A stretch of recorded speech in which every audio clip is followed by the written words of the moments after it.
Hey guys, so we're back on that job that you met the crew on the other day. We're gonna go inside, we're gonna do our final inspection, run the blower door, get our new air leakage number, and go under the home and show you what they did and how it actually affected, the tightness level of that home. So let's get going.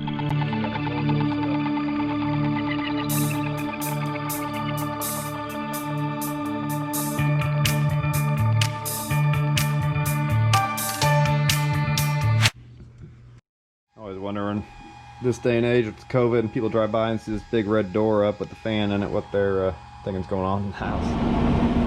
All right, let's turn this thing off here. We've got a final number of around 683. All right, well, I'm getting ready to strap on this Tyvek suit, climb under this trailer. This is not my favorite part of this job, but let's go under there and we'll show you what all the guys did. They killed it on this job. They got down to, between 600 and 700 for their blower door, depending on which fan we use. And we'll show you how they got there.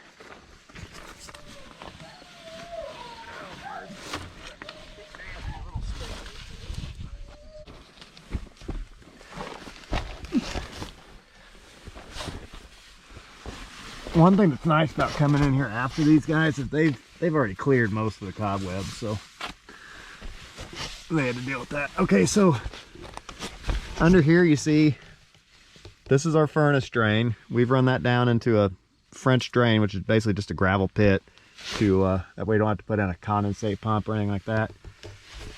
You can see the guys had a big belly patch over here originally that was missing. They've also got one right here above my head. We just used Tyvek air seal around the edges of that to kind of hold it in place. Let's see what they've got going on over here. So we had a jumper duct there. They've spray foamed around it. Those things are notoriously leaky. So what these guys will do is they'll get under here and they'll turn the air on. And on a hot day, if you feel air conditioning under a trailer, you know you've got some deficiencies in your ductwork. They did a lot of patching.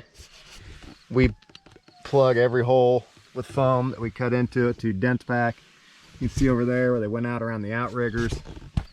You can feel that they've just done there's plenty of insulation in there now. Again, they've hit another jumper duct, and where there wasn't much to do, we didn't do much. So I can see a little spot right there they missed. We'll need to come back and air seal that just to keep mice and critters from making nest in there. But the majority of the work they do is mainly in the middle here. They'll cut that.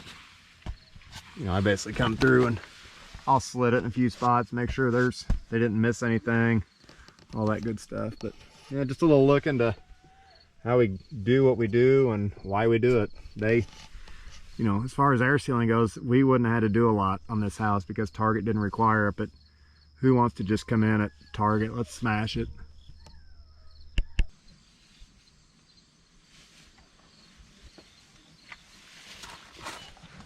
Oh man, I worked my way out of this thing. You've done something when you spend a few days under here like they have, that's for sure. Whew, it is not extremely roomy under here. Everything's looking really good. It's no wonder they hit Target. They've really done a nice job down here. It may not look nice, with the foam and stuff, but they definitely just killed it.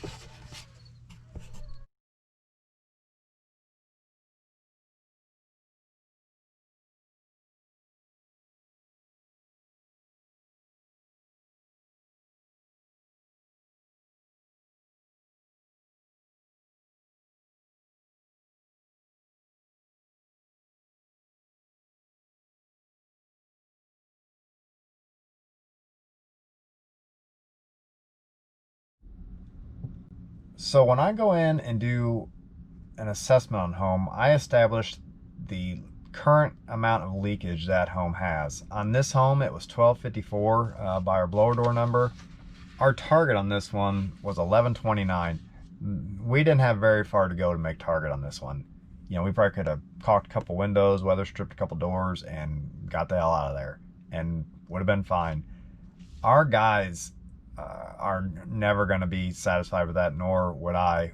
We are probably going to be the last people to ever go into some of these homes and really make a true effort at making them more energy efficient, more airtight, just making them perform better. So we want to get everything there is to get. We don't want to leave anything on the table when it comes to these homes. So when they came in at 690 on this house, that's incredible. That's what, 500 points under target. Like, to get there, they had to spend days under this trailer in triple digit heat index. That's a want that you just can't even sometimes ask for. Like, they wanted to get there, and they want to make sure the client gets the most out of this program. So just, you know, kudos to those guys. They've gotten so good. A couple years ago, we were not this good. We were limping into target if we got there at all. We were 60 or 70% of targets met, and we were struggling.